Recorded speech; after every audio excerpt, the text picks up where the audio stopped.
TIFU by masturbating too hard, which led to having surgery. Obligatory. This didn't happen today, but when I was in the 8th grade. 8th grade was about the first time I discovered what masturbating was, give or take a few years. Whatever year they show the Birds and the Bees movie at school, well, needless to say, I was all for it. I think I did it just about every day after school. And I was getting pretty good at it, let me tell ya. One day in particular though, I wanted to see how fast I could do the deed. So after school I ran off the bus and went straight to the bathroom and pulled out my stopwatch. I counted down from 3 and went full speed. Let's just say I was a little too rough with my ding.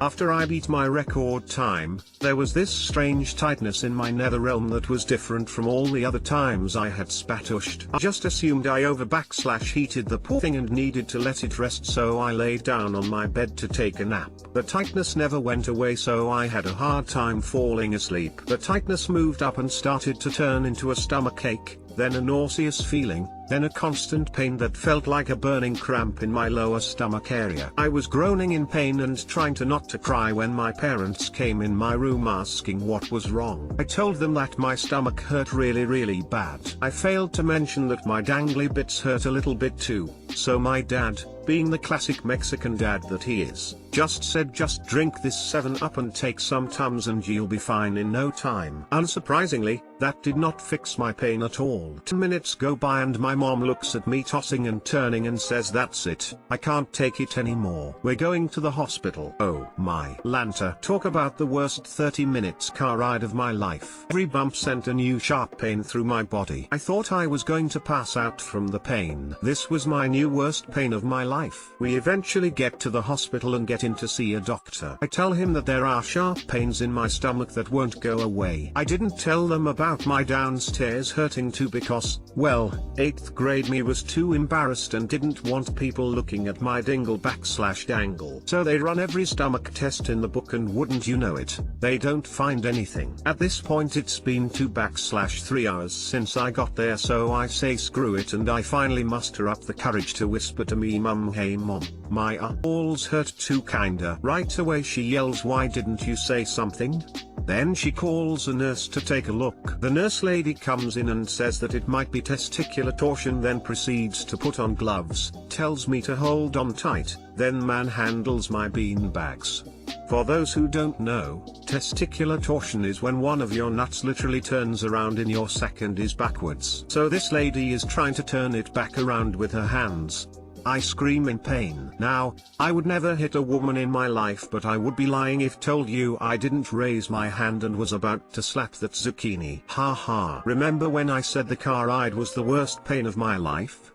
Well, this one was my new worst pain of my life. Anyway, my right nut ended up winning the wrestling match, so they prepped me to surgically turn it back that way it was. Surgery was quick and I didn't have a lot of pain afterwards. They went in there, twisted it back, and wired it in place so it doesn't turn again. I just had to wear a jock strap stuffed with gauze for about 3 days, then I was back to normal. Well, because Righty decided to take a left turn at Albuquerque, the veins that were connected to him got twisted, thus stopping any blood flow that was trying to reach him. This means Righty shrunk like a lot. Let's just say Lefty towers over the little guy now. Could be worse though. The doctor said 30 more minutes and I would have lost him. I ended up making the mistake of telling my friends about the shrinkage, which resulted in some nice nicknames for my twins. Rob and Big, Drive, Evil and Mini-Me, Pinky and the Brain are some of my favorites. Lol. Lesson to be learned here. Some things are meant to be taken slow. TL, doctor wanted to butt a nut really fast, twisted a nut, got surgery, now have 5 sperm balloons. Edit, thank you for the gold, kind stranger. Glad my story could make your day. Smile. Congratulations /you/Raven8. This post has been voted on our community Discord channel as the fuck up of the week. And GT, there was this strange tightness in my nether realm. So sometimes I get these cramps in the groin region. Usually from doing random things, maybe jumped weird or pissed at a weird angle. Now I will constantly live in fear of losing half a nut whenever I get a cramping feeling there. Sadly, I had this happen to me at the tender age of 12. Worst pain I have ever felt in my life. Unfortunately for my lefty, he didn't make it and actually died from the torsion. One nutted wonder I am. Still managed to have 2 kids with my ex. The old 2-for-1 special limo. Yikes. Testicular torsion is something I wouldn't wish on anybody except for you, for the purposes of retelling this wonderful story. I appreciate that. Smile. They told us in medical school this could happen to young men from physical activity or sports. Now I know the real deal. Thanks op. TIFU by smoking on my apartment balcony. This happened Saturday and was without question the worst thing that has ever happened to me in my life. This is long and will have a TLDR at the bottom. Saturday night my GF and I had my parents over for a game night. We just moved into our new place last week Monday and wanted them to see it. We were waiting on my brother who was running late, so I decided to have a smoke on my balcony. Everything is normal for the first few minutes. I'm just playing some free game I've spent way too much money on and not aware at all of my surrounding. Then it happened. A bug flew in my ear. Now this happens occasionally. A bug will fly and hit my ear and be on its way, but this little coconut decided my ear was going to be its new home and dug deep. I immediately lost all semblance of self-control and flung my phone and the chair I was sitting on and sprinted into the apartment while freaking out. Bug was digging or chewing and vibrating, and that sound and feeling against your eardrum has to be the worst thing you can ever experience. My GF freezes. My father tells me to get in the shower and just fill my ear with water. I'm helpless at this point, so I just follow my dad's instructions. The bug did not like the water. It dug deeper. The noise and feeling got worse. I used a tip to try to dig it out. All I got was blood. My father took a used water bottle from my recycling, poked a hole in the cap and used that to try to directly flush the bug. Nothing but more digging and moving. I am literally screaming every time it moves, both from the pain and the disgusting feeling I got when I felt it. My mother at this point takes off to run to a store to grab something she thinks will help. I barely notice she leaves, but I hope to God she will save me. In the meantime, my GF reads that a couple of drops of vegetable oil can suffocate the bug. So my dad opens our brand new bottle of oil and dumps it in my ear. At this point my entire body is covered in oil. I could have used concrete as a slip and slide. I'm naked in my shower with a bug in my ear, topped off with oil, holding the shower curtain over my banana, trying to keep some bit of modesty, all while freaking out at the chewing next to my brain. The oil does nothing but piss it off. We are talking about going to the hospital when my mother returns. She has what looks like the top of a turkey baster. Apparently this is something used to suck out boogers from babies' noses. My father tries to use it at first because my limbs no longer work. He doesn't go deep enough because he doesn't want to pop my eardrum. I didn't care at that point because the bug was using it as an actual drum already, so I managed to regain use of my arm, grabbed the thing and jammed it in my ear. It sucks the bug, but it's too big to get it out. Too heavy for it to hold onto. My GF then fills it with water and suggests I use that to flush the bug. After 4 attempts, I finally feel some relief. I look down on my chest and see something far bigger than I expected. At this point I'm too freaked out to look closely and yell for her to look. She freaks because it's a moth. A good size moth. I again nearly banana myself and rinse it off. I cannot do justice to this event in words. I cannot accurately describe the noise, the feeling, the horror of this. Picture it yourselves. Imagine you have a dime-sized bug in your ear, scratching, biting, chewing, digging. Then realize it actually feels worse than that. If this was punishment for committing crimes, we would no longer need jails. One day with a bug in your ear would be enough punishment for murder, and I can promise you they wouldn't do it again. I'd rather be waterboarded while listening to Barney on a loop. Those terrorists had it easy. I now wear my girlfriend's bright pink Beats headphones out while smoking and am strongly considering quitting. It shook me that much. TLDR, a bug flew in my ear while I was smoking. Stayed in there for half an hour while I tried everything conceivable to get it out. I finally did. It was more horrific than you can imagine. Edit. I've tried to keep up with the comments, so I'll answer some of them here. I'm still flushing my ear regularly with peroxide. This morning I still found what I think is mothwing residue. I've made an appointment with my primary doctor for 130 this afternoon.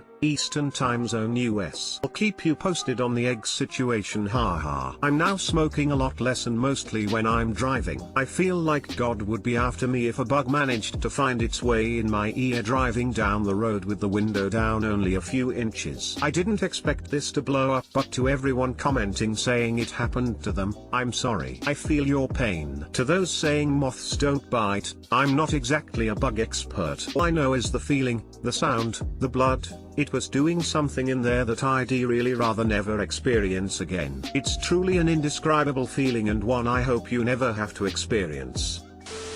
So something very similar happened to me in college, and I can back you up that it's the worst thing that ever happened to me. I was sitting at my favorite spot near the lake on campus, just relaxing and enjoying the nice day, when I feel something fly into my ear. Like you, I immediately and violently freaked out. I could hear it buzzing and feel it moving, and I'm just sobbing. I collect myself enough to take the bus to the infirmary on campus. Just silent tears streaming down my face the entire bus ride, with some random twitches as the beast moves inside my head. Other students are avoiding me, probably thinking I'm having a mental breakdown or on drugs. Once at the infirmary, they flush my ear and drown the creature. From within my head, I hear a high-pitched shriek. Literally, it had a death scream. I could have gone my whole life without hearing an insect death scream, but I guess we all have our crosses to carry. It turned out to be one of those flying ants. I'm still traumatized and I hear the scream in my nightmares. I'll never unhear it vibrating trying to fly and dig or chew or whatever it did to bloody me up. Holy banana, is this an interesting TIFU that doesn't involve banana for once? What a glorious day. Well, the moth could have laid eggs, so maybe? I have an irrational fear of moths and this post didn't help at all. Mine's now a completely rational fear. Well, now I've got a new fear. It's always nice to broaden your horizons. I did some digging, pun intended, and it turns out it's not as uncommon as I thought. All aboard the Nope train, with stops in hell and no.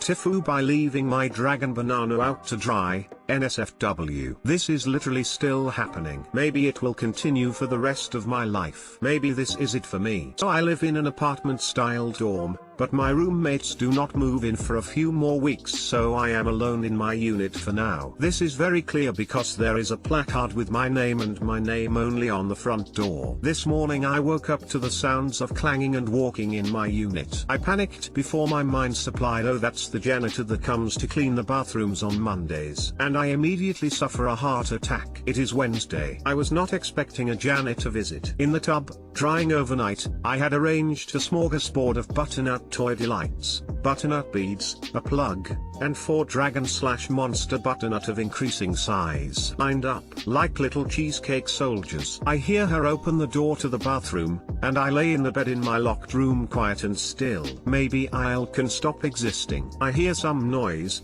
and what sounds like talking. A few minutes later I hear my RA walk in. I hear some comments and some laughter. They quietly convene for what feels like a long while. The RA simply laments why?